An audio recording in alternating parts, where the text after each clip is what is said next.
अरबों यूरो की कमाई करती हैं और यूजर को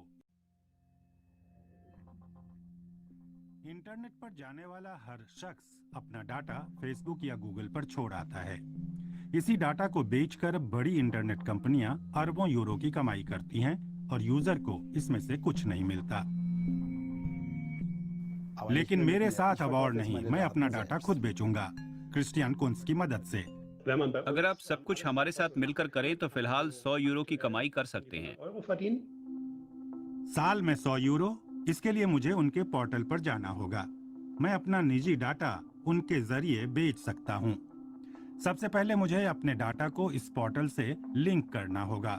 ये वो डाटा है जो इंटरनेट कंपनियां मेरे बारे में जमा करती हैं। उदाहरण के लिए, मैंने कहाँ खरीदारी की, उन्हें ये डाटा मेरे लिए उपलब्ध कराना होगा। यूरोपीय संघ में उनके लिए ऐसा करना जरूरी है ताकि इससे फायदा हो। ज्यादा देरी अच्छी नहीं। लेकिन कोई कंपनी बिट्स अबाउट मी से डाटा क्यों खरीदेगी?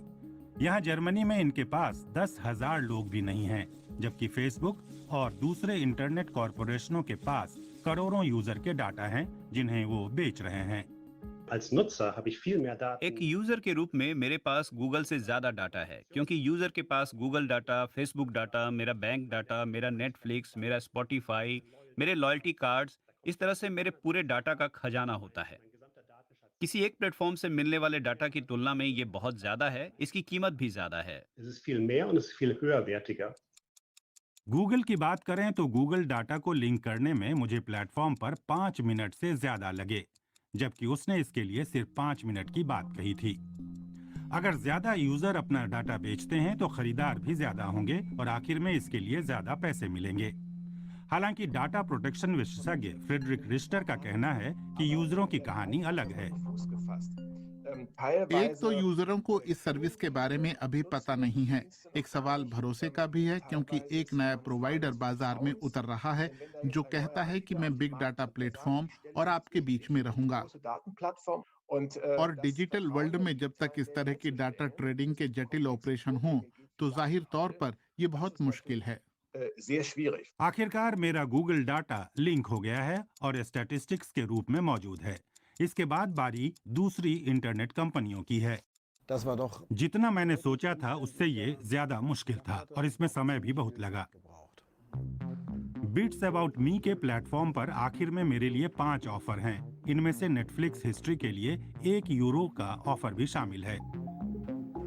निश्चित रूप से बिट्स अबाउट मी को ज्यादा यूजर चाहिए, तभी ये इस तरह के पोर्टल का खर्च उठा सकेगा और मेरी नई आमदनी बनी रहेगी। इसी तरह के दूसरे पोर्टल विबसॉन या डाटा वॉलेट को भी कुछ कामयाबी मिली है। बिट्स अबाउट मी ने हाल ही में ऑफरों के जरिए नए ग्राहकों को लुभाने की कोशिश शुरू की है। उदाहरण के लिए, अपने डाटा का इस्तेमाल कर निजी कार्बन फुटप्रिंट क्रिएट किया जा सकता है।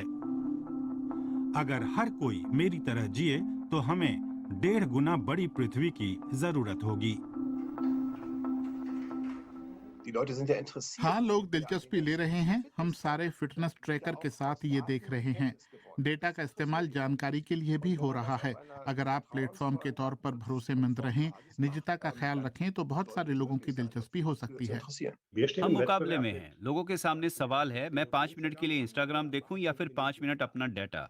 फिलहाल ये उन लोगों के लिए है जो इस टॉपिक में दिलचस्पी रखते हैं। वे फिलहाल 5 मिनट देने के लिए तैयार हैं, लेकिन आपको बाधाओं से पार पाना होगा। मेरे लिए डाटा बेचना बहुत फायदेमंद नहीं है। 1 घंटे की मेहनत में 2 यूरो की कमाई